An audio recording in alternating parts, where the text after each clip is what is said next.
San Francisco 49ers get blasted by the Dolphins. Woo! And they are officially eliminated from this year's playoffs. I tell you what, today on the Wayne Breezy Show, we're going to review the game, review these grades, go through these grades per PFF, and I'll answer some questions in the chat. Happy holidays to everybody out there, and maybe, just maybe, we'll get to our first mock draft of the season. First mock draft of the season. Stick around right after this.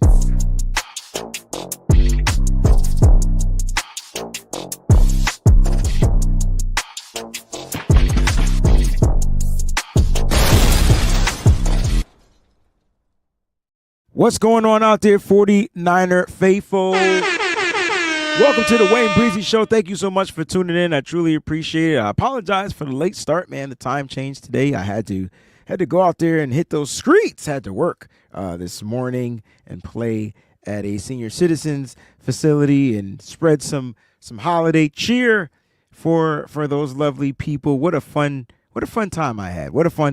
But I am here. Shout out to the Breezy Bunch members out there. The crew is in the building.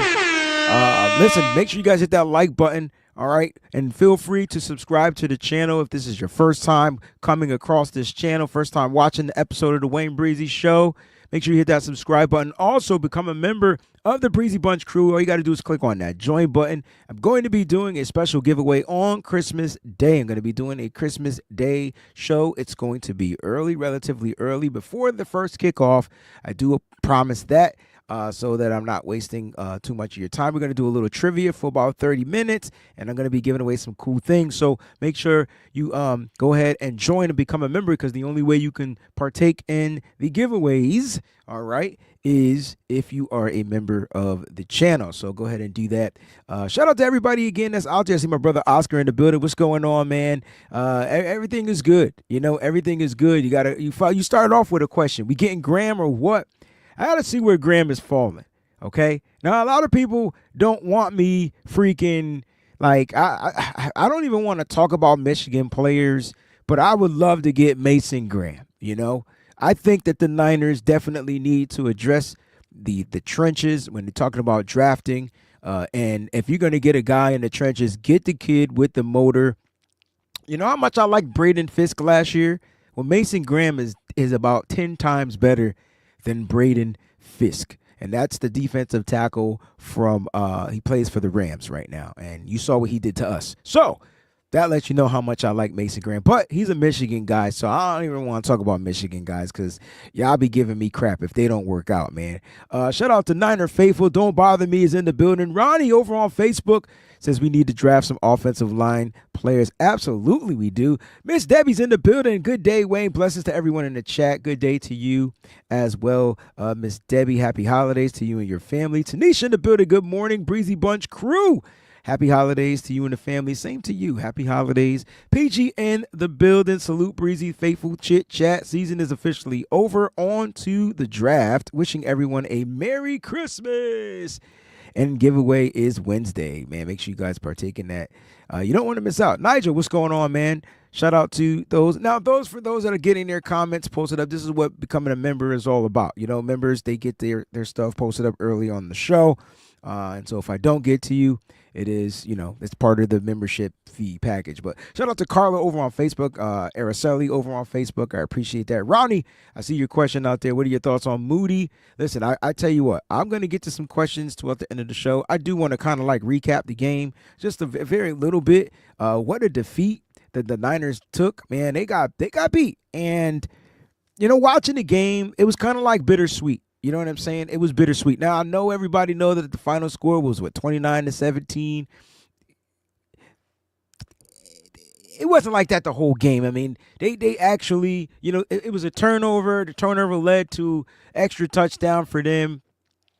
And they ended up getting that 50. You know, the Niners defense giving up a 50-yard touchdown. 50 yards?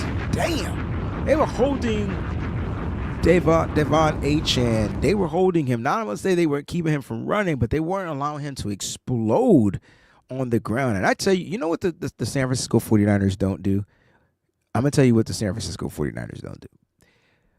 They need to hire somebody. Okay, they need to hire somebody to read my keys to victory. I put time and effort. I don't just be bull crapping with the writing, right? Yeah, it take a lot out of me to write because I just got a lot of stuff that I want to create. So writing is, but I do like sticking to the script. And if they would have just read the keys, and maybe they would have finished the game a little bit differently.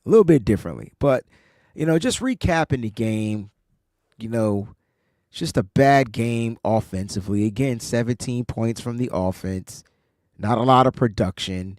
I'm more pissed off that the Niners couldn't run the ball. But you know what? We were down to our fifth string running back at that point, Patrick Taylor Jr.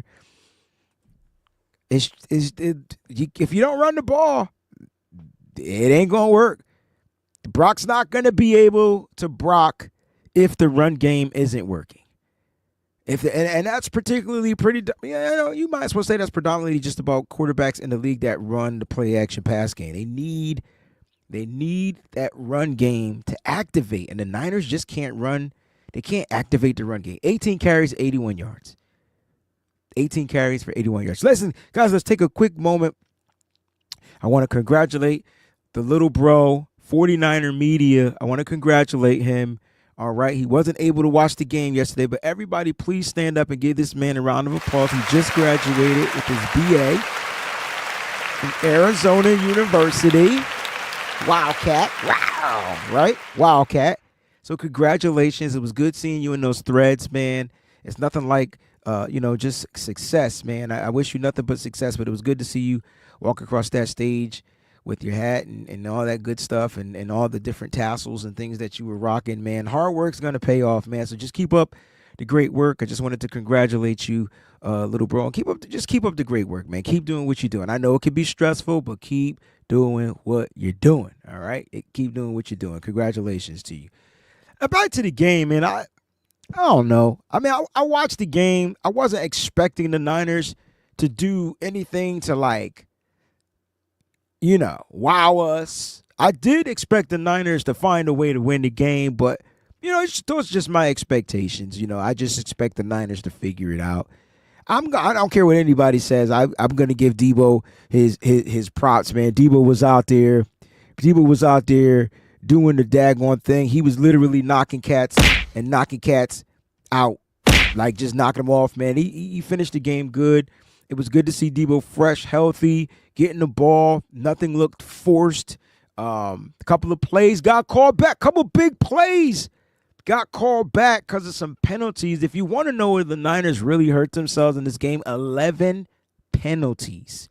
11 penalties? A bullshit.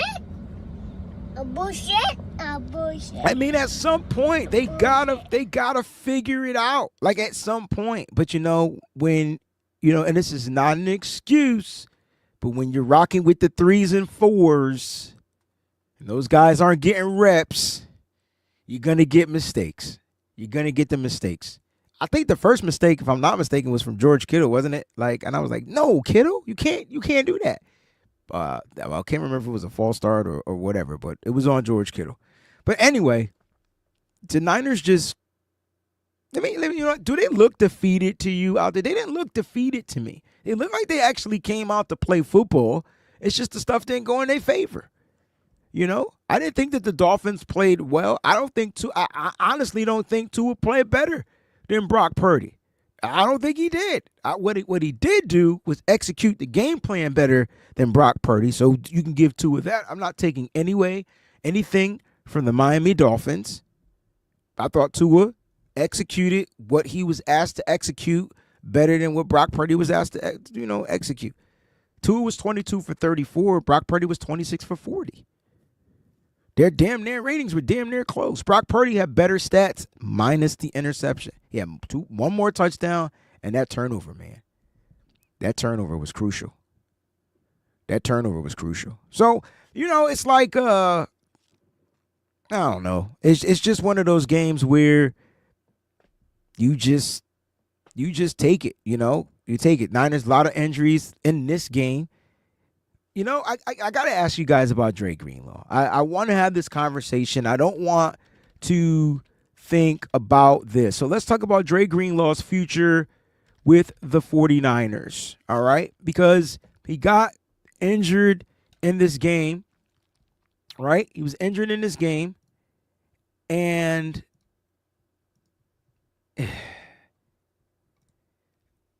let me know what you guys think. I mean, do you think that the Niners should offer Greenlaw a contract? And if so, like, what would that contract look like? Because, again, I'm starting to feel like Dre Greenlaw body is breaking down on him. And I'm a little nervous about the Dre Greenlaw situation. Now, this time he got injured. It was a calf injury. It wasn't his Achilles. But, you know, when you're overcompensating anything in the leg area, you're overcompensating, you're probably going to hurt or strain other muscles and things like that, other parts of the leg. Do you feel? I don't know. I don't think he's damaged good. I think he just needs to, I don't know, maybe just rest a little bit longer. But I don't see the Niners offering him a big contract. I really don't. I don't see the Niners offering him a big contract, and that could just be me. But you know, I want Dre Greenlaw here. You know, I definitely want Dre Greenlaw here, 1,000%. You know, I do. How did he get injured? It was just on a play, like, you know, just running around. I think he got a little dinged up, you know, and it happened. You know what I'm saying? And it just happened. But you know, Greenlaw being injured works in our favor. Please explain, Oscar, how it works. Oh, you mean as far as the money? Yes, got you. Niners will come in low. Listen, Greenlaw, you want a deal. But there might be just that one team. I feel like there's a couple of teams that know that know Dre Greenlaw, and that they may go after him. You don't have to worry about Houston being that team, because I think they got their Al-Shaair, right? But there might be a team that Greenlaw's familiar with, where they go after and they actually pay up the money.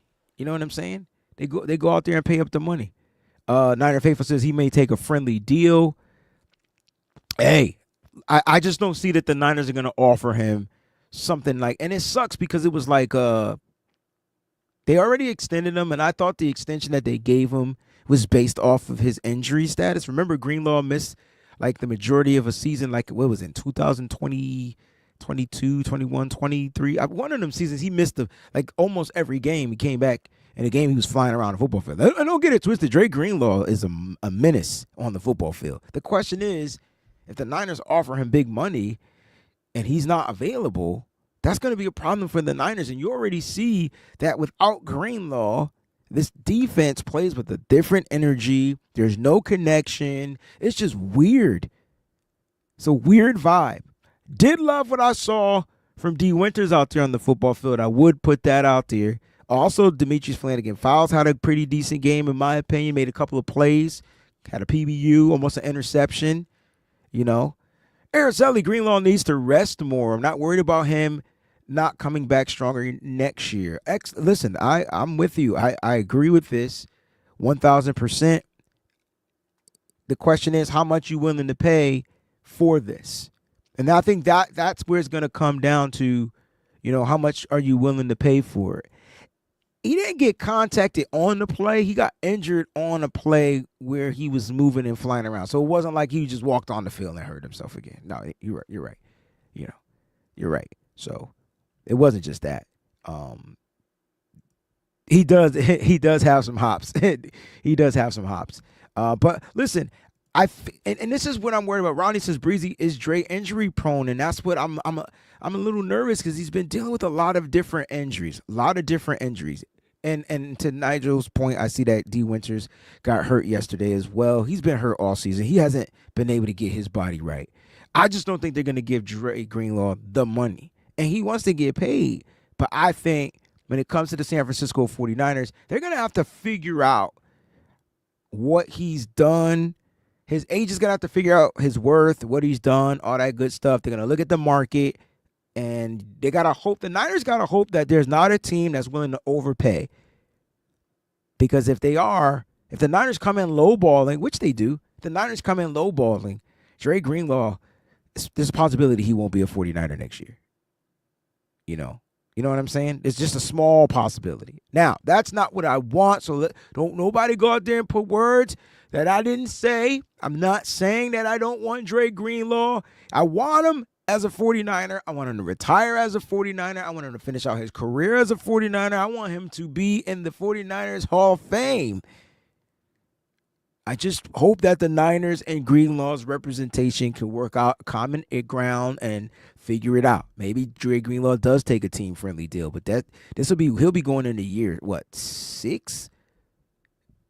On a team-friendly deal, year 7? Dang, that's tough.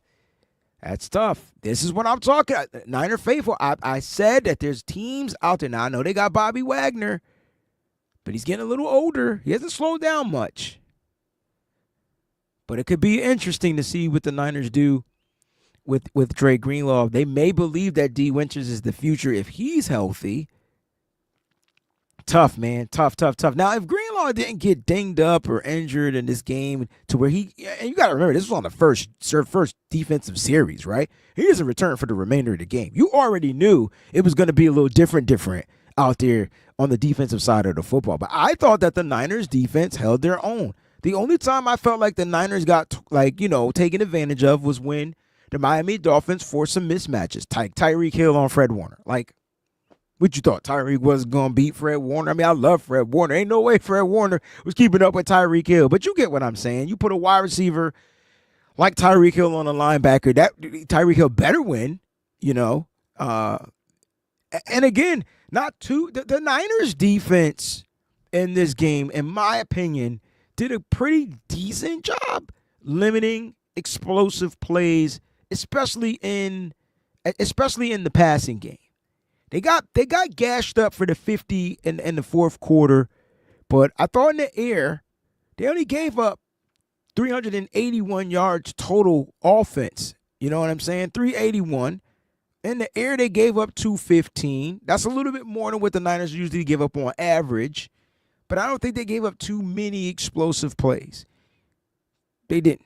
I thought the Niners defense kind of kept them limited. They may have gave up a couple of 20-yard throws, where Tyreek Hill kind of got open on some crossing routes. But I thought the defense was doing their due diligence. It just ended up being the defense all season. I mean, the defense all season has been giving up. You know what I'm saying? Has been giving up. All season, the defense has been giving up points in the fourth quarter. They've been giving up on average 9 points in the fourth quarter, and they gave up more than 9 in this fourth quarter. So that, to me, when I'm looking at what the Niners need to fix, I mean, it starts with the defensive coordinator and getting him, or whoever the coordinator is, changing that philosophy. First and foremost, we need not to give up any points in the fourth quarter. I don't care what we give up in the first or the second, but in the fourth, we need to shut teams out. And the Niners need to get back to that mindset, and then they need to get the players to do it. They don't have, in my opinion, a lot of the players to just do that. They don't. Nigel's got a great question. He says, could Greenlaw return if it was one of those games, but they shut him down? This is a possibility, broski. Here's the thing. He was grimacing too much for me to come back into this game. But if this was a meaningful game, you're probably right. Greenlaw probably would have been back out on that football field. Love the questions. Keep the questions coming. I'll do my best to see them. There's a bunch of them sliding in. So if I miss it, I miss it. My bad. Ken Yonders over on Facebook says, do you think we may regret letting Darnold go? Each week I keep seeing making some big plays with his arm and leg. He can definitely stretch the field. Nah, I don't think the 49ers regret it. They wasn't going to be able to afford him.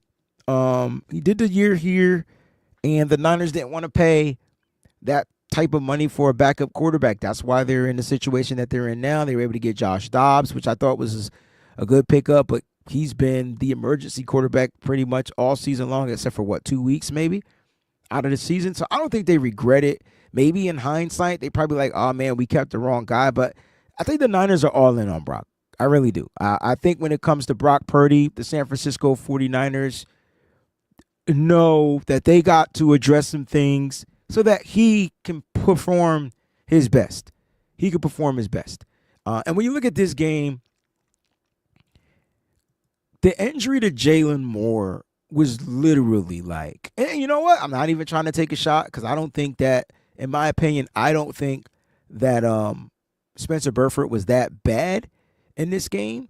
But the injury to Jalen Moore it shifted the continuity aspect of the offensive line when he went down. It did. It changed it a little bit. I thought Spencer Burford came in and played okay. Burford played at the left guard spot for Aaron Banks.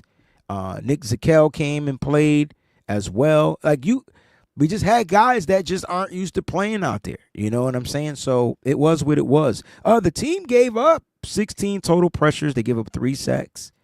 There were 3 sacks total. And the only sack was given up on the pressure from running back Patrick Taylor Jr. So let that sink in. But they definitely were hurried. You saw Jake Brendel. I don't know. Jake Brendel, to me, is just lost on the football field at times. I don't think Colton McKivitz, even though he graded 70.9, I still don't think I feel like they can do better.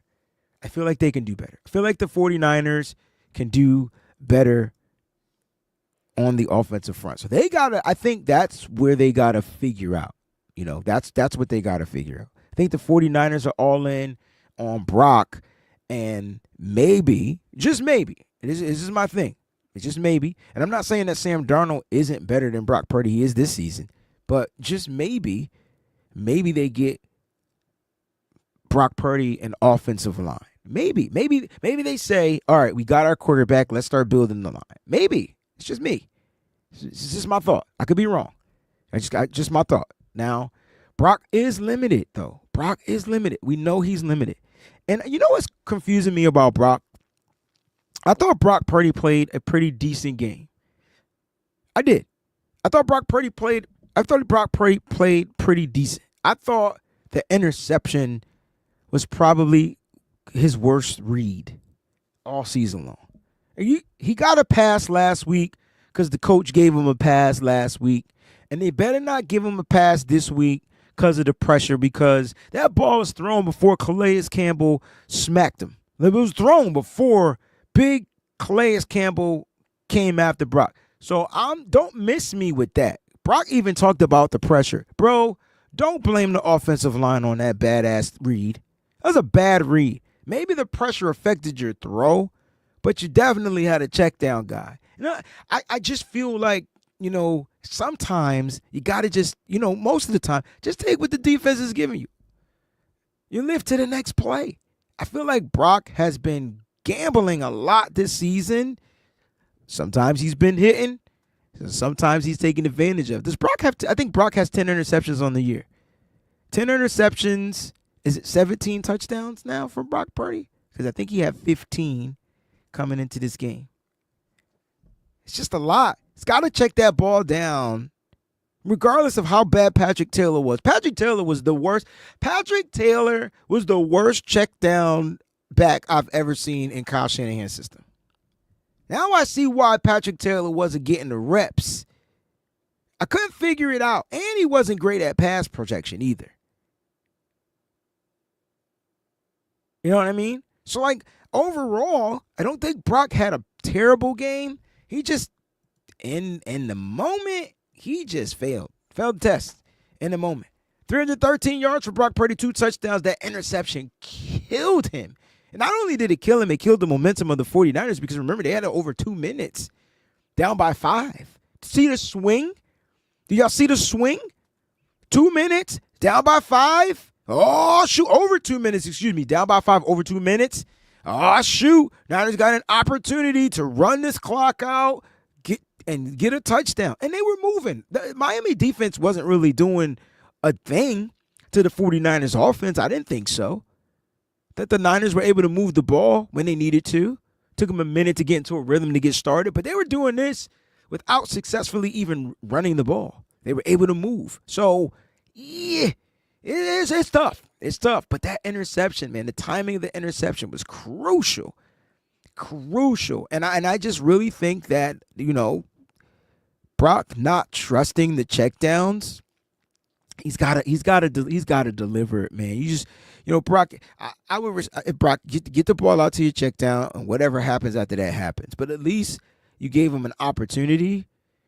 Now I'm gonna keep it a buck, man. 9 times out of 10, if that safety wasn't lurking over the middle, and maybe if the pressure was in his face, that was a completed pass to Jawan Jennings. Notice how both of these interceptions were targeting Jawan Jennings too, by the way. But yeah, it's all good. It is what it is. You know what I'm saying? So it is what it is. Special teams wise, Jake Moody missed another field goal, so he was 1 for 2 in the game. If Kyle, that's not all right. Here's my thing: does Jake Moody have to go? Yes, but he's the least of my worries when it comes to this team. Does that make any sense? He's the least of my worries. The offensive line couldn't run block, and they couldn't pass protect. They gave up a total of what I say, 16 pressures.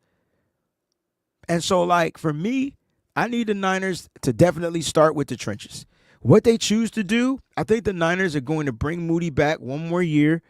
Remember, he did get injured this year. I don't know how much of that's going to be on his injury. I don't know how Kyle's going to play the game. But I will say this. Bring Moody in and bring another kicker in to compete. Bring a kicker in to compete. I want to see more competition. I do. I really do. Kyle broke his tablet. I saw how mad Kyle was when Moody missed that field goal. I definitely do. I seen it. He should have been more mad at Ricky Pearsall for the offensive penalties. That's what he should have been more mad. Those were touchdown scoring drives. Unfortunately, Moody missed one. It is what it is. I'm not sticking up for Jake Moody. I just feel like I don't know if he's the guy. I just feel like Moody needs competition and made the best man win going into next week. I say you got him on a rookie deal. He's not costing the team a lot of money. And that's another thing. The Niners can't afford to pay a kicker. They can't. So they have him on a rookie deal. They can probably go and find somebody like a Matthew Wright again or one of those guys. But bring another guy in. That's how I look at it. Bring another guy in my opinion. Bring another guy in. Jacqueline Perkins Knox over on Facebook says Jake Moody is a rookie. Rookie-like, let's give him another chance. Nah, he's not a rookie-like. It's the second year. I can tell you right now, next year, though, I think he'll get the opportunity. He'll come back to camp, and he better fix whatever he need to fix. For me, it's all mental when it comes to Moody. It truly is. It's all mental. It's no difference.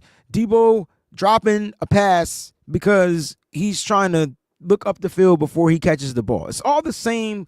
It's just a different technique, different position. It's all mental. You gotta find a way to overcome the mental aspect of the game. I don't know what kickers do. I'm not a kicker. Never kicked before. Tried to kick in practice. That ain't my thing. But I don't know what they do. I don't. But there are other options, and I think Kyle can start there with the options. You know what I'm saying? So, when it comes to Jake Moody, this is his second year. He's got to go out there next year. He'll get an opportunity. And let's just see if he can finish the season strong. I think, it is what it is. I do agree that he was a wasted pick. I understand that. You know what I'm saying? He was a wasted pick. You know what I mean? But, hey, it was a compensatory pick at that. So it really wasn't our pick to begin with. So I think that's why they took the gamble on him.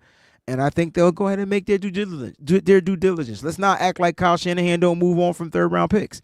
You know what I mean? Let's not act like it. That's not what Kyle Shanahan does.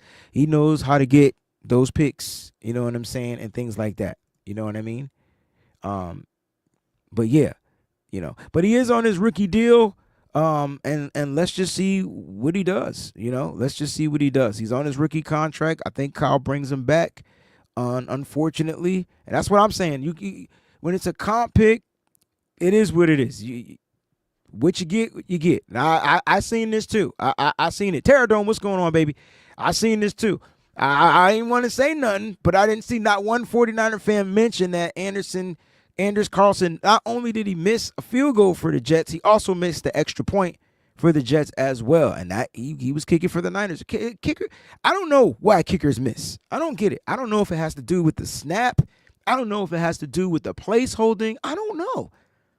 But Jake Moody, he better go back to Michigan and get back into that mindset if he wants another opportunity. I believe he'll get the opportunity because he was house money.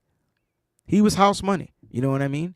The reason why I said that, CJ, is because when Anders Carlson was making kicks, every 49ers fan made sure they let everybody know that we should have kept Anders Carlson. But since he missed a kick, not one 49er fan talked about it except for Niner Faithful right here. So that's why I brought up Anders Carlson. He missed. Just wanted to put that out there. The kickers miss. Kickers do miss. So when it comes to Jake Moody, I don't think you cut him, but I think you bring in some competition. And, think the Niners. So that means the Niners, if they do bring in competition, that means they're going to have to sign a kicker.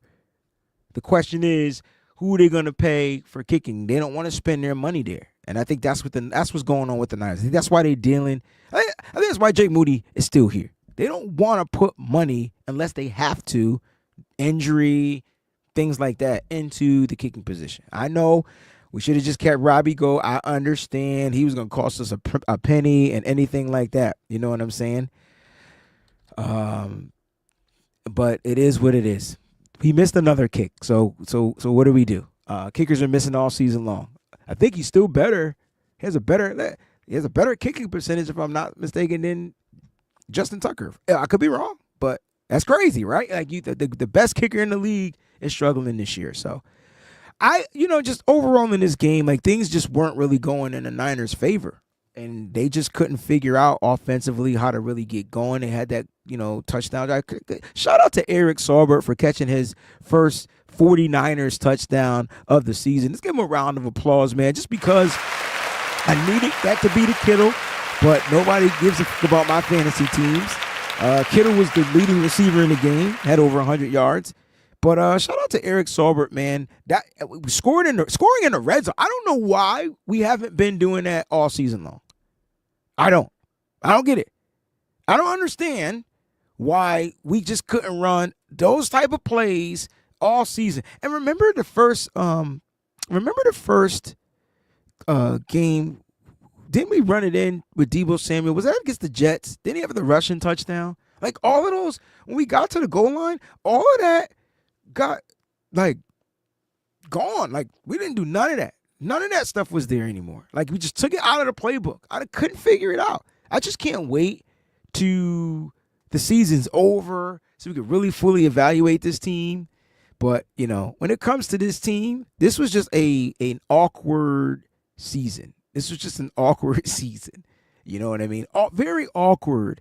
And for the 49ers perspective, it's just tough. I'm not the type of person that likes excuses. I'm not going to come up with no excuses. Bump that, man. Bump all that excuse stuff. What happened to us saying, remember we used to say next man up? What happened to that? Because that's what we needed. We needed the next man up. We needed the next man up, and next man up has been falling short. I think everybody last night got finally, maybe you saw it from the perspective that I've been seeing it from a long time, where, yep, I saw on the coach, but how many mistakes did y'all see on the football field yesterday? Just players lining up in the wrong position, players not running the right routes, players not blocking the right assignments, players missed tackling, 6 missed tackles in this game. Like, how many of the fundamental stuff did you see? And I've been saying all season that it's execution. Like, these players are just not executing properly. And that's what happened, man. You when you lose certain players every week, you're going to have some boo-boos out there on a football field. Now, I did want to talk about the grades, man. The top 5 grades for the San Francisco 49ers offense.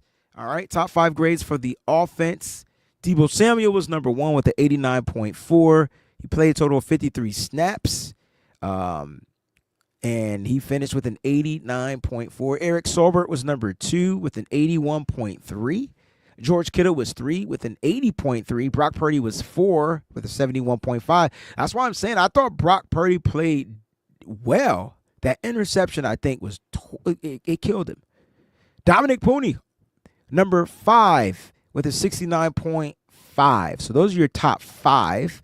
And then your bottom 5, all right. Now, Braden Willis, he played 1 snap, but he was 14 with a 58.5. Jalen Moore played 33 snaps.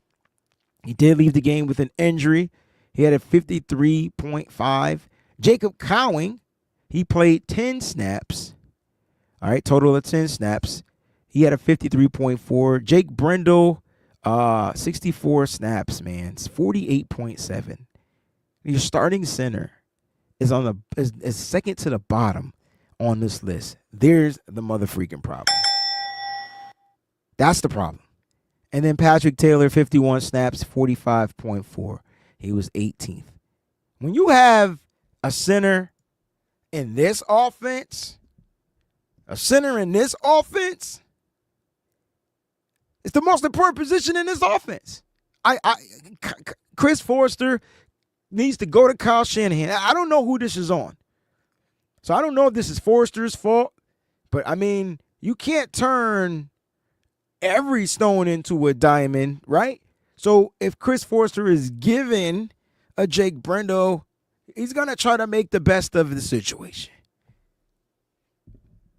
So Brendel is nowhere near as what Alex Mack was with the 49ers. And the Niners are going to have to probably figure out how to address the center position this offseason, in my opinion. I think that's where they start. I don't think they draft it, though. I think they continue to draft combos, guards, tackles. They can play center. They draft the combo positions. So don't look for the best tackle. Don't look for the best guard. Look for the best combo. Look for the best combo guy. Okay? So that's my thing. So I think that the Niners pretty much come out and I'm hoping there's a free agent that fits the zone running scheme aspect, because he's just bad. He's just bad. Defensively, top 5 grades. You're not going to be happy at these grades. The highest grade defensively was an 83.9. It was by D. Winters. He played 51 snaps. So if he did get injured, it was closer to later in the game, which is good. Which is not good. Injuries are not good. No, but you get my point. 83.9 for D. Winters. 51 snaps. He played the weak side. He filled in for Greenlaw. Nick Bosa, 71.9. He played 56 snaps. Jair Brown, he played only 4 snaps in this game. Jair Brown was not utilized in this game. Let me find out who was Huff and Mustafa. So Brown and Gibson were the relief. We got 2 safeties on here that are in the top 5, and none of them were Huff. Not one of them was Huff, and not one of them was Mustafa. Wait till I get to the bottom 5. Jair Brown, 63.8. Malik Collins, he played 41 snaps, 63.4. And Tashawn Gibson Sr. with a 63.2. He only played 3 snaps. He had to cover on 2 of those. And so you got some Gibson action in here. Bottom 5. Whew, Jesus. Demetrius Flanagan-Files was 16th with a 46.2. Jordan Elliott. We're going to talk about Jordan Elliott because his bonehead-ass penalty really effed it up for the defense, man. You want to talk about bonehead? That was boneheadish. Jordan Elliott was 17th with a 43.8. Malik Mustafa was 18th with a 41.6. Dre Greenlaw only played 4 snaps, but he had a 40.9. And then Evan Anderson. I saw a play when Evan Anderson was running behind Devon Achane or Mostert. It was one of the running backs. And instead of freaking tackling him, he pushed him for more yards.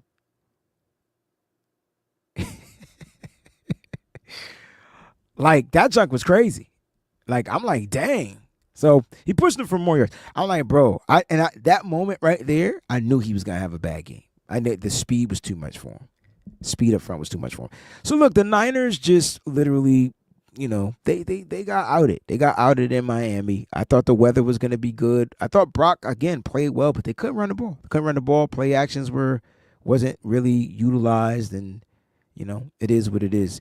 And so those are the grades, man. Not too happy with some of them, but it was good to see Debo back on the list. It's good to see that Debo was out there looking fierce, running angry. Just a different. They were getting him the ball right too, like quick, getting it to his hands, letting him make a play. They definitely were, and so it was good to see that. Whether he's the same, whether he's not the same, and he played a good game. So for those that are still going to talk about Debo, you got to give him credit for playing a good game. Whether the game mattered or not, that doesn't matter. He played a good game. It's not Debo's fault why the game didn't matter. His team just hasn't been able to really grasp the concept of the 49ers winning. I do want to talk a little bit about Kyle Shanahan. There was something that was out today. Let me see if I have it in my phone. Now, I don't want to move on from Kyle Shanahan. I think Kyle Shanahan has been good to this organization, but he does have his flaws, and so how much longer is the organization, Jed York, willing to deal with some of his flaws? I don't know. I don't have those answers. Like, I really don't. You know what I'm saying? I don't have those answers. Shout out to Troy. He's been a member for 22 months. Good gosh, almost 2 years, bro. Appreciate you, dog. Good to see you, man. I don't have those answers about Kyle Shanahan. But there was this thing that went out from Josh Dubow. All right. He says 49ers fall to 0-43 in the regular season and in the playoffs under Kyle Shanahan after trailing by 8+ points in the fourth quarter. The other coaches since at least 1991 with the worst record, Dom Capers and Bobby Ross. I remember Bobby Ross. Then Bobby Ross used to coach the Chargers. That's where I remember him from, the Chargers. Like that's a pretty bad stat. And so I commented on that particular post. I was like, not gonna overlook the 0-43 because that's not good, right?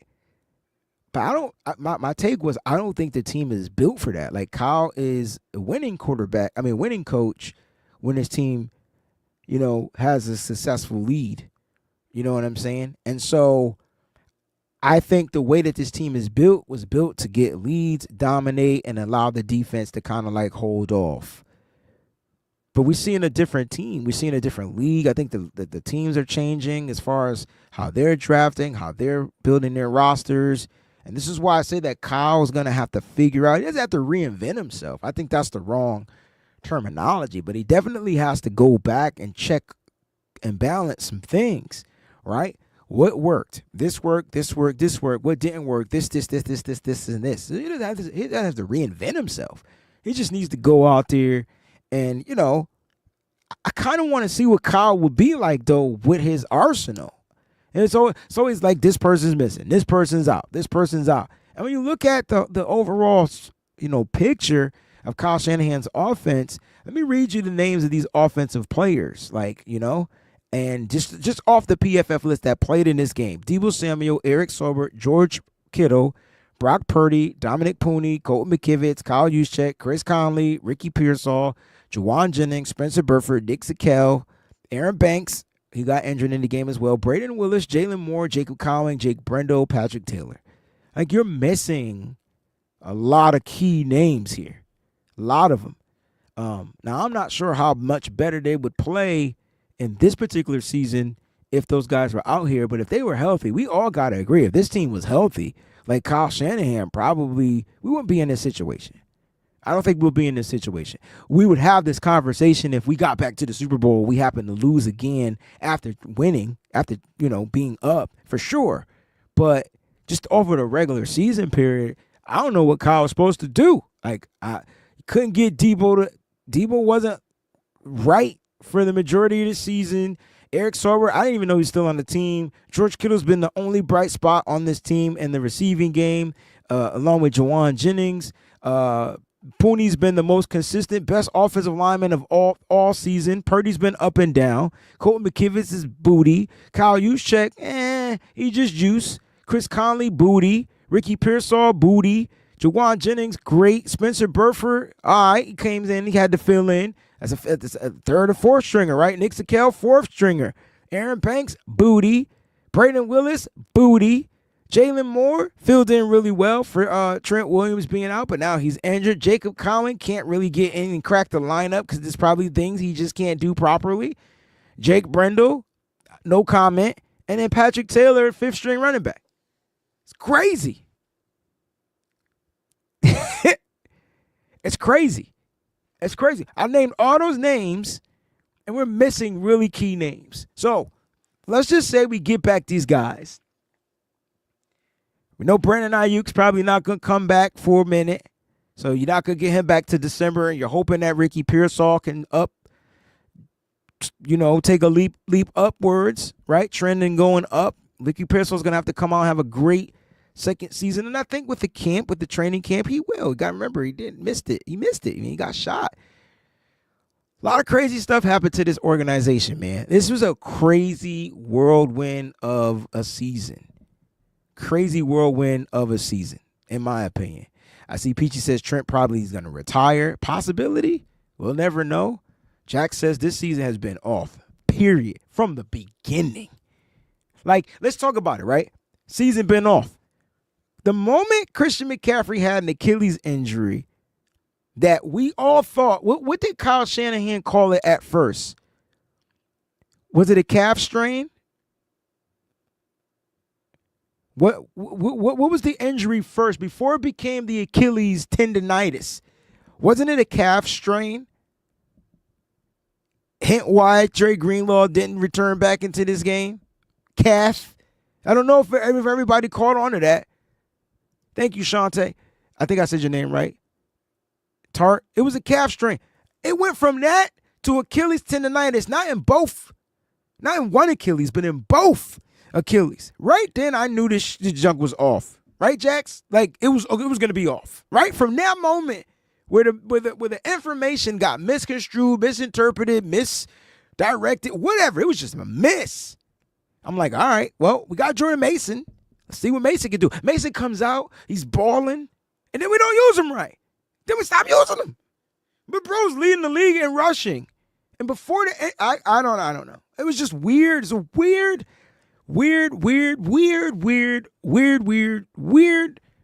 season. Weird season. I saw somebody ask about Jordan Mason. Yes, we own his rights. We definitely own his rights. We do. Shout out to my members out there, man. I appreciate you guys, man. Make sure you guys tune in, for Wednesday's episode. We'll be doing some giveaways. I'm going to be giving away a brand new residency cap, right? I'm going to be giving away 2 cash prizes and 2 signed autographed jerseys. So I'm going to do 5 giveaways. All right, so make sure you guys tune into that, man. All right, JP hella hard, 15 months on the membership. Here's how you fix it. Coaching has been the issue since February. It's been the same soup, just reheated. Reheated soup don't taste good, like especially if it's microwave reheated. That junk is like, ugh. Gotta put it back in the pot, put a little bit more flavor or whatever, and then heat it up. Maybe that'll work. You know what I'm saying? But we'll see. Jax Knox, also member 20 months. So glad. Just the damn season is all over. These people know. Well, let me shut up. I'm sick of it. Sick of it. Is that how you say it? I'm sick? I don't even know what the hell that word is. Are some of these fans really supporters? Because, woo, child, things are going to get easier. I don't know. I think everybody's a fan. It's just, I think a lot of the fans are just sick of it. Like they need results. They need results. You know what I'm saying? They need results. But I agree with you. Got to figure out a way to come back together. You know what it is? We need to go say kumbaya and then come back. Everybody needs a break. Everybody, whatever you do to take a break, go do it. You know what I'm saying? But we got to wait. We got 2 more games. Don't quit on me now. Got 2 more games. You know what I'm saying? My man Sean with the first Super Chat contribution of today's episode. Thank you, Sean. Happy holidays to you and my nephew out there. Seriously, how does he do that to Greenlaw? Seriously, I'm so saddened. What a dunce. I really can't believe it, bro. Dunce. Be blessed, bro. Be blessed, fam. Guys is trash. I think Sean is referring to playing Dre Greenlaw. I think putting Greenlaw out there is what he's talking about. Sean, I'm just the type of person, if you're healthy, you play. And I think Dre Greenlaw wanted to be out there more than anything. You know what I'm saying? I really do. I think Greenlaw wanted to be out there more than anything, and he gave it a go. Let's just hope, like Nigel said earlier, maybe if the game was meaningful, he could have probably went back out there. That's what I'm looking for. I'm waiting for updates and all that type of stuff. You know what I'm saying? I really am. But I don't think. My thing is this. I just hope Greenlaw isn't entering. He said something that stuck out to me about his body. He was like, he's trying to make sure that his body doesn't start breaking down on him, right? He said that in one of the interviews. And I'm hoping that's not his mentality. Because once you put that in your mind, you're going to play different. You're going to play different. So overall, man, I get what you're saying, Sean. I appreciate the contribution, dog. But I think, if you're talking about playing Dre Greenlaw, I just think he needed to get out there. He got to get over the fear of playing. He got to be able to run from sideline to sideline. He's got to be able to make these tackles. He's got to do this. He's got to do that. Like, he's got to be able to do these things. You know what I'm saying? Isaiah Lancaster with a Super Chat contribution. He says, will Brock, thank you so much too, by the way, will Brock finally prove he can elevate others minus weapons next season? And why does he struggle against AFC teams? Ooh, it's a great question. All right. So, let me think about this real quick. It's not a hard question to answer. I almost got a Charlie horse and I was about to kick off my own show. But let me think. Okay, will Brock finally prove he can elevate others? Now, I think Brock is having a mid-season. I think Brock is also trying things we've never seen Brock do before. I give him credit because he's taking chances. I'm giving him credit because he's trying to build rapport. But in that, he's making a lot of mistakes, and that's why he's turning into a Brett Favre, and that I don't want. The good part of Brett Favre you want. The bad part about Brett Favre are the turnovers you don't want. And so that's where Brock seems to be headed down that trajectory. Now, I'm just going to go off of a limb and say that's just for this season.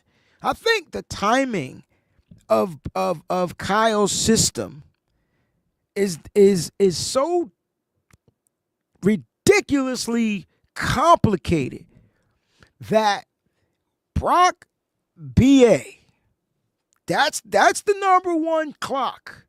Then it's Brock, maybe Jennings, because he pushes the ball down the field. That's your number 2 clock. When you got your number 1 and number 2 wide receivers pushing the ball down the field, let's just say they covered or whatever, it's opening up underneath, and that's when you get the ball to your Kittles, you get the ball to your Deebo Samuels, guys that can move the ball when they get the ball in their hand, the yak part. And then when you're also missing, your Christian McCaffrey, and you're trying to find that next guy you can trust that can be that check down guy. Brock was just in his own head the majority. We saw the check down there. Brock like, I'm not throwing it to that motherfucker. Like, I'm not giving him the ball. I don't know him. And that I need to see Brock overcome and just trust the game. Like, you got to trust if the defense is taking this way, taking this way, and giving you this, take that. What happens after that isn't on you, Brock. And so I want to see, from me, what we need Brock to do, Isaiah, what we need Brock to do is mature. That's what we need Brock to do. And he's not that he's immature. Like as far as like he needs to mature in understanding football. He said it. He said that he was playing like he gotta relax and mature. Defenses are playing mind tricks. Doom, doo, doo, doo, doom, doom, doom, doom. Don't act like y'all don't know the ghetto boys out there. We grew up in the same era. That's what they've been doing to Brock all season long. They've been coming at him, playing mind tricks, disguising this, disguising that. He's seen a lot. I think Brock improves going into year 4, right? I think he does. I think he improves. Now, why does he struggle against AFC teams? This is the funny part. What if I told you I don't think Kyle Shanahan gives 2 flying fucks about an AFC team, and then when they get to the Super Bowl, it's not. When they get to the Super Bowl, they can't close out. I think Kyle needs to change that mindset. I think that's the mindset from the coach. The AFC games don't really mean anything. They don't flip field. They don't do anything but give you more wins, obviously. But I don't think Kyle game plans like for an AFC team like he does. I just think that's why Brock struggles against AFC teams. There's a team he's not too familiar with. They come out with something he's not really seen before. Think about it. He played the Ravens. He never seen that type of defense before. The Ravens aren't the Chiefs. The Chiefs are a little different. Chiefs are better up front. The Ravens are better when they bring guys up to the front. They like last year, at least last year they were. So I think Brock's going to just get a little bit better overall. Like, you know what I mean? Like, I'm with CJ Gray. He tries to play hero ball too much this season, and he didn't have to. For example, you trust whoever the check down is, right? And what if they become the hero? You don't got to be the hero. To me, is making the right play. That's for me. So I feel like Brock has to mature in the concept of it's not all on me. But when you're asked to make a play, he absolutely has to make the play. He absolutely does. Antonio says, remember he told the Vikings D coordinator, your schemes are crazy. He did. Brian Flores schemes were so confusing, and that was early in the season. And so when that happens that early in the season, other teams be like, yo, all we got to do is confuse Brock. We'll rattle him a little bit. He'll be off his kilter. He'll be off. Just a little bit. He'll be off. So, Brock's just gotta calm down, simmer down, get back into what he said, going out there having fun. Bruh, Brock is gonna get paid. Just go out there and have some fun. Now, what would I like for the 49ers to do moving forward? Bump these playmakers, build this offensive line. Make Brock the reason why you're going to invest in him. If you're paying Brock, okay, if you're going to pay Brock the bread, you better stack up on the offensive line. It's time. You better stack up on the offensive line. If you're going to pay Brock, you better stack up on that offensive line. It's time. Because now, Brock isn't that quick. He's mobile, but that ain't his game, right? He'll run if he has to. Brock wants to throw the ball down the field. If Brock wants to throw the ball down the field, he's going to need some time. And this offensive line is not built for that. And that's why I keep saying, why are we not doing the quick throws, quick screens, quick outs, quick?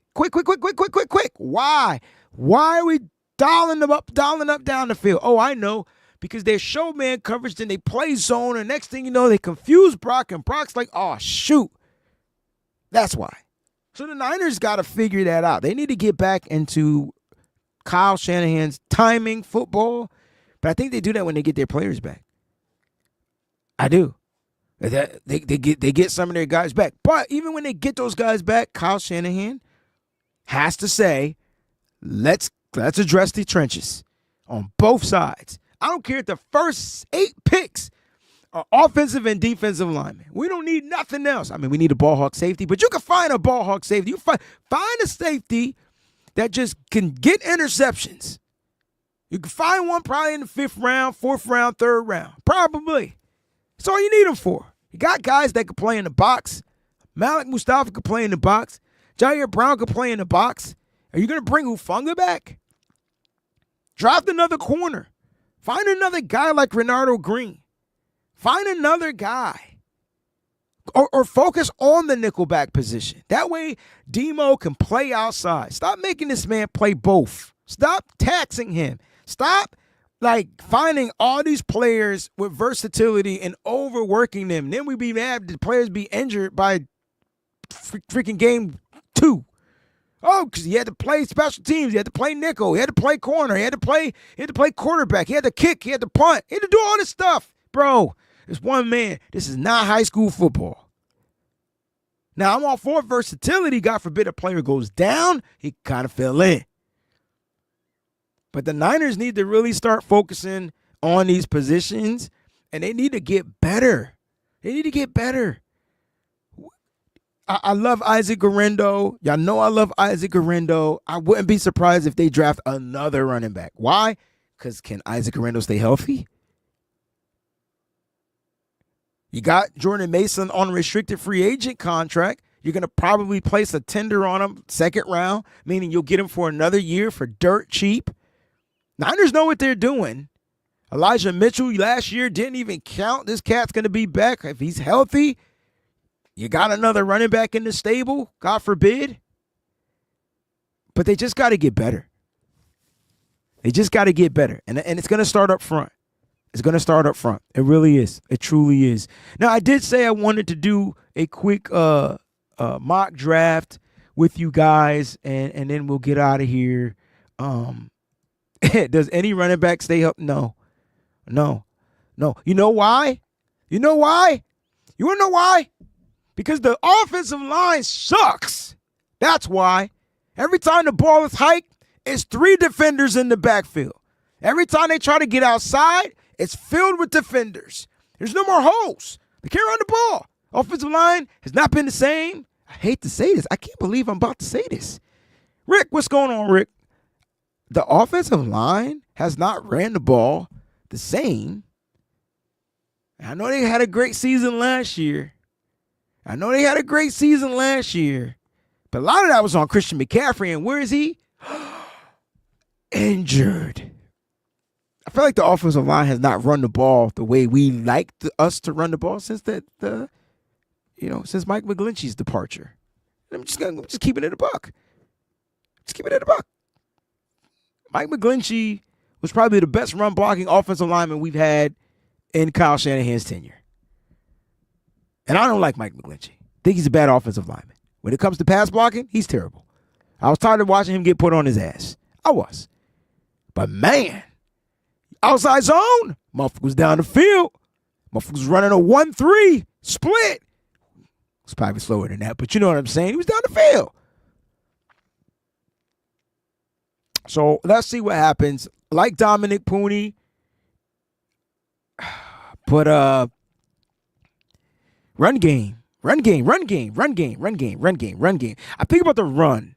I think the Niners need to address the run more than they need to address. If they draft another wide receiver, they need to address the run game, in my opinion. They got to fix that. Because hear me out. When the Niners can't run the ball, guys, it's 17 points or less. When the Niners can run the ball, guys, it's 31 points or more. Like, they have to run the ball. So I think they got to fix this offensive line so that the backs can last longer, be more durable throughout the season. Also, they need to focus on making sure that the Niners can run the goddamn ball. And I don't care if it's inside or outside. Let's have some fun. I'm going to let you guys rock with me real quick. Let's do this very quick mock draft. We're going to do a 5-round mock draft. We're not going to go through all the rounds here. Let me just blow this up a little bit so you guys can definitely see it on your page. We're going to select the 49ers. Now, currently we are at 11th. I don't think, we beat Detroit and we beat Arizona. We'll probably stay at 11. But hear me out. I'm at the. I don't care where we pick. As long as it's top 10. Me personally, get me in the top 10. F11, give me the 10, give me the 9. That's what I want, right? That's what I want. I want the Niners drafting top motherfreaking 10. All right. Now I'm gonna tell you right now, I want a freaking stud offensive lineman. And now that we're moving up, we may just be able to get one of those guys. I'm gonna make this quick, fast, and a hurry. All right, so let's just see what happens to the San Francisco 49ers. We're not trading. We're not doing any of that crazy crap. We're just going to let the board fall to us. I will be looking at the chat. You guys can let me know who you want to pick. All right, man, we're looking at Will Campbell. That's the first tackle on the board for LSU. I want Kelvin Banks Jr. I'm not even going to ask you who I want, who you want. I know who I want. I'm going to draft who I want because if you can get Kelvin Banks, Josh Simmons is there too. Damn, and I hate the Ohio State. But I give credit to what credit is due. Now, it's between Josh Simmons. Let's just take a look at these guys, see how they did, and see what they look like. All right, now we're talking about left tackle. No experience, does have experience at right tackle, so he can play both. So it looks like he'll be coming in as a swing. He has some down, in 2024, his run blocking grade was a 68.7. I need that to be 70 or higher for me. Me personally, zone grade is what I'm really looking at, and that's really low. He's a pretty much good pass protector, though. And so if you're looking somebody kind of like to replace Trent, Josh Simmons is a good look. But I got to go check out Kelvin Banks. And I look at him. You can see his overall grade is better. He's a left tackle, period. This is the guy you want. You see where his grades are. I need him. 81 run blocking grade, 77.7 zone, 74.3 gap. For those that don't know what that means, zone means outside the tackles when you're running outside the tackle, and gap means when they're running inside, right? You want those to be 70 or above for me, but that pass pro grade is crazy. Right now, he's the pick, but I got to go check out Will Campbell because he's available. And I can tell you right now, if they draft this guy over freaking hell nah, there it is. That's who I'm drafting. First pick of the draft, we're going to get my man. Now, I do say I would like to go interior here. I would like to go defensive line here. Doesn't matter if we're going to get a dope edge or not. Doesn't matter for me. Let me know who you guys think. Let me see can I move this and can y'all still see it? Let me just double. Yep, you can. All right, so I'm going to need to see both screens.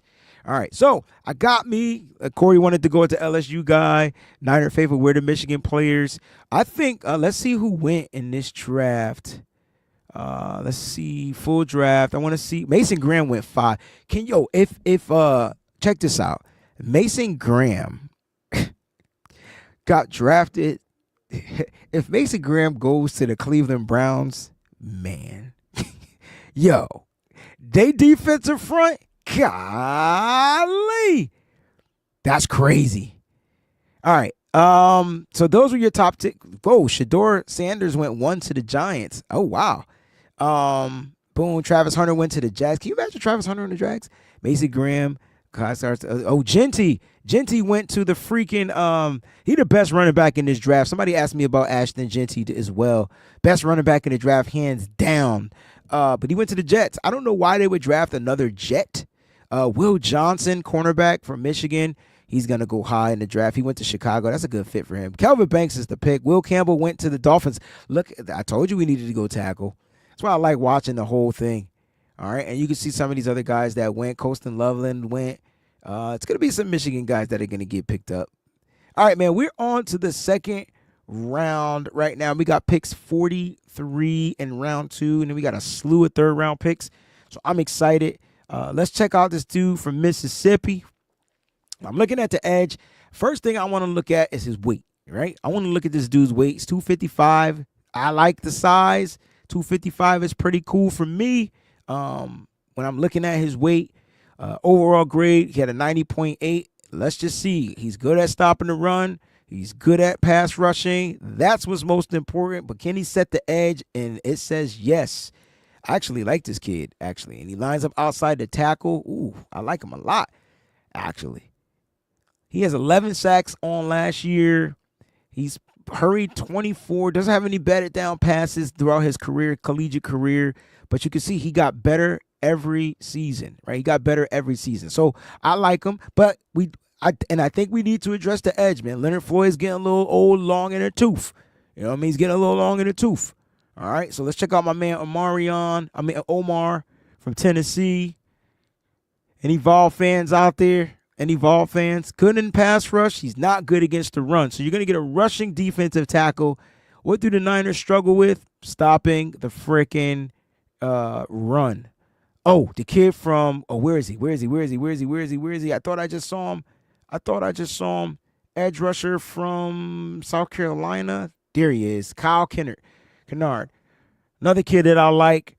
You can see his pass rush grade, blah, blah, blah. Now, listen, I'm going to be doing these shows later on down in the future, so let's just make this quick. I'm not trying to keep people. I'm just going to draft best player available for the 49ers. We're going to let it rock out like that. All right?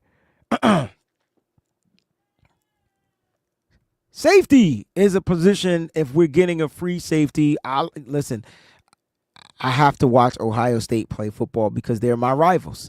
So I'm going to go with the safety, and I know we shouldn't. We could go tight end here. Cornerback from Kentucky. Let me check out my man Harmon's grade. I told you, man, I'm all about the trenches, yo. I'm all about the mother freaking trenches. We got us a tackle. Let's go see what guards are available. Interior. Tate Ratledge from Georgia. I'm just looking. I'm really focusing a lot on the zone grades. That's important. I'm not going to reach for any of these guys. They're a little out of our reach. Zone grade is pretty decent. Let me check out the centers. I'll check out the centers, man. I'm the people's champ. They got the centers built into the interior offensive lineman here. They're not labeled as centers. So the first center available is the kid Jonah from USC. But you can see that there'll probably be pretty much of a reach grabbing a center right there. So let's stay away from the centers. Let's see. We addressed. Let's check out this corner. Let's see what he looks like. He had a good 2023 season. What's his size? He's 6'1". It's the 49ers typical size. I really like this safety. I really do. I really like the safety. We could double up on the tackles. Think they need to just we get a right tackle. I bet you he's better than what you call it, but see how his zone run grade is not good? When you're drafting these guys in the third or fourth round, man, you're gonna be pretty much taking a crapshoot. I'm gonna go ahead and grab the safety from Ohio State. And now these round 3 picks, man, we get those compensatory picks, man. We're gonna be picking. So I can go ahead and get a guard here. Let's go ahead and get let's see. Let me check out these tackles from Oregon. Right tackle. Zone grade looks pretty decent. Wouldn't mind that. Let's check out Connerly. Left tackle. Can play a little guard, more of a combo guard. See, the Niners will draft a player like this, put him at the right tackle. Instead of just drafting the right tackle. It's kind of what the Niners do. Let's see what guards are available.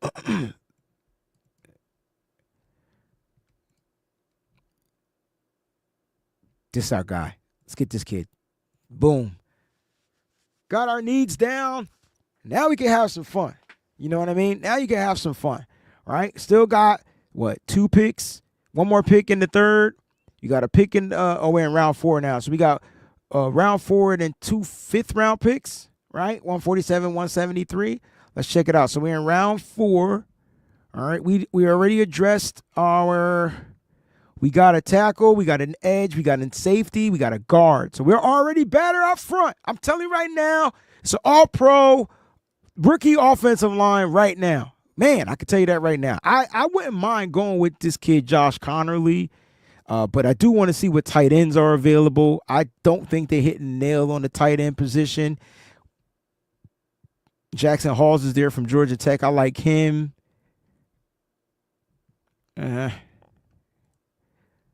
Let's check out linebacker Deontay Lawson. Let's see where he plays. He could play on the line. He could line up in a nickel. Ooh, look at his run defensive grade. He's not good in coverage. Not good in coverage, but great against the run. I don't know how I feel about drafting linebackers from Alabama. I think the Niners might be over that. Do we double up on the edge? Nah, I don't like him. Don't like him. Did I address the interior? Can't remember. Nope. That's where we're going. Let's take a look at Simeon. Let's see where he weighs. 6'3", 290. This is a typical 49er inside interior guy. I want the guy to be over 300, but, this is the typical with the Niners. This is who they get. They get these guys. Let's take a look at what he did last year. In the A-gap, 84 snaps, 180. Oh, I like this. Run defensive grade. Boom. I want to stop the run, so let's stop the run. Let's stop the freaking run. So let's go ahead and get this kid, Simeon Barrow Jr. from Miami. All right, I see Ewers up here. I didn't even know Ewers was entering the draft. Now, I'm all about competition, and I feel like Kyle Shanahan is the same now. There might be a situation where he's not going to pay Brock Purdy. He might not want to pay Brock Purdy. I see Will Howard here. Not big fan on him, but Ewers is here. He's all right, but he's like let's just take a look at his 6'2", 210. Yeah. I don't think the 49ers should draft a quarterback, but I know that they're going to. I just don't know when. We're at pick 147. You guys said y'all wanted a center. There's a center available as well. Let's take a look at the tight end position. You got Terrence Ferguson out here. You can see his receiving grade is good. I know we want to know about his pass blocking grade, but deep catches, contested catches, nah. Let's check out the kid from Clemson. Oh, let's check out the kid from Iowa. He doesn't really look like he had one good game, two good games. He played good against Ohio State and Louisville, and he was nah. Not a huge fan. We could wait on tight end. Maybe we go center here. Center, possibly. I don't see the 49ers drafting the center, in my opinion. I really don't. I can't wait to break down it for I'm gonna go ahead and get this kid Ewers. We're gonna bring in some competition for Brock Purdy. That's what we're gonna do. We're going to bring in some competition from Brock Purdy. All right, let me check the cornerback position because I did not address the cornerback position. Let's see what these guys look like from Alabama. This is where you go, Alabama. Really good against the run. Not good against not a good coverage grade. All right, we're going to be reaching if we pick here anyway. Looking for a good coverage grade. You can see man coverage. He's pretty decent. Man.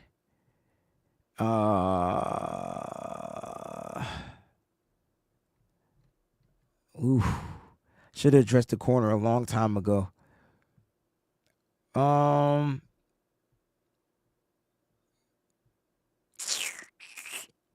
Safety. Didn't really address the linebacker position. Kid from Georgia. You know what? No, I'm not sold on him. Let's see what Jake Majors, how he plays. Run blocking, pass blocking, good. Zone, no, doesn't fit.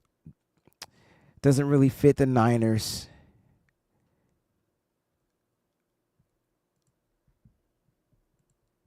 And this is where, I'm just going through the players in their pool, man. This is where it get crazy. It just gets crazy. You know what? Let's just go ahead and get this Damani Jackson. Let's call it a day.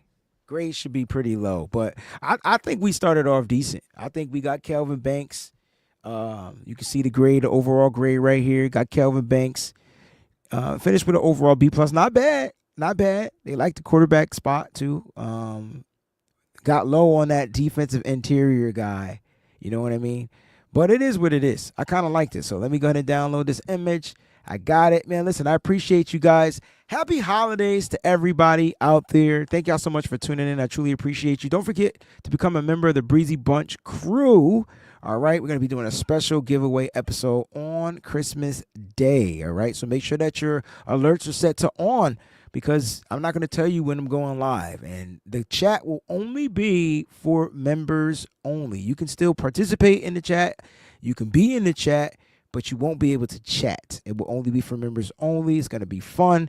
Again, I appreciate everybody for this long episode. Thanks for sticking it out with me. Love y'all. Sorry that our team ain't going to make it to the playoffs this year, but we still here, going to be bringing you content.